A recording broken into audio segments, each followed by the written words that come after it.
গতকাল সন্ধ্যা থেকে শেরপুরে ভারী বর্ষণ শুরু হয়েছে। এই বর্ষণে শেরপুর জেলার সীমান্তবর্তী দুইটি উপজেলা নালিতাবাড়ী এবং ঝিনাইগাতীর প্রায় 50টি গ্রাম প্লাবিত হয়েছে। খুব ভোর থেকে নদীতে পানি আসছে অনেকে, এবং আমার বাড়ি দক্ষিণ দেওয়া ভাঙ্গা, উত্তর দেওয়া ভাঙ্গা।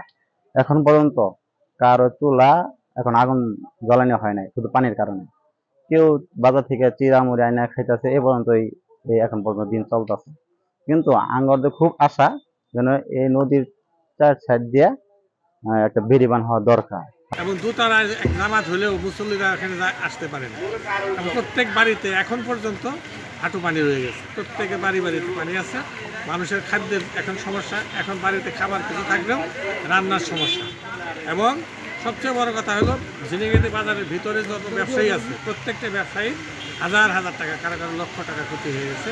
4টে থেকে আপনার অঝোরে বৃষ্টির পরে নদীতে অনেক পানি আসছে। পানি আসার পরে বাজারের ভিতরে পানি ঢুকছে। পানি ঢুকার পরে আমরা কাপড়ের ব্যবসা করি, কাপড়ের দোকানে পানি উঠছে। পানি ওঠার পরে রাস্তাঘাট ডুবে গেছে। তারপরে বাজারের আশপাশে অনেক ভাঙ্গাচোরা হয়েছে। এই অঞ্চল এবং এই ভারতের থেকে পাহাড়ি ঢল নেমে এসে আমাদের এলাকায় ব্যাপক ক্ষয়ক্ষতি হচ্ছে।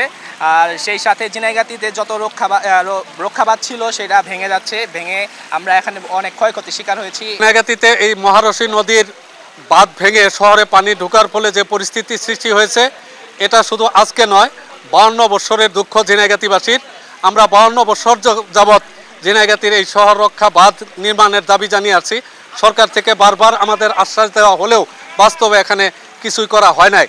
গত রাতে সারাদিন মুসুলধারের বৃষ্টি, পাহাড়ি ঢলে আমার বাড়িতে পানি উঠছে, পুকুর তলায় গেছে, প্রায় 5 লক্ষ টাকার মাছ গেছে। এবং আমার ধানের ক্ষেত এখনো পানির নিচে।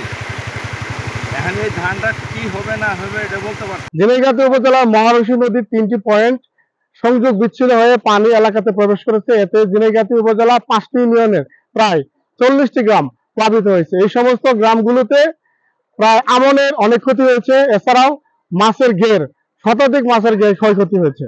আমরা পানি উন্নয়ন অধিদপ্তরের সাথে কথা বলেছি, তারা এই বাঁধ নির্মাণের জন্য প্রয়োজনীয় ব্যবস্থা গ্রহণ করবে বলে আমাদেরকে জানিয়েছে। এছাড়া উপজেলা নির্বাহী অফিসারের সাথে আমরা কথা বলেছি।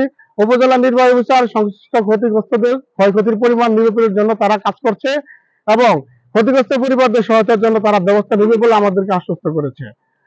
তারিকুল ইসলাম, নাগরিক, শেরপুর।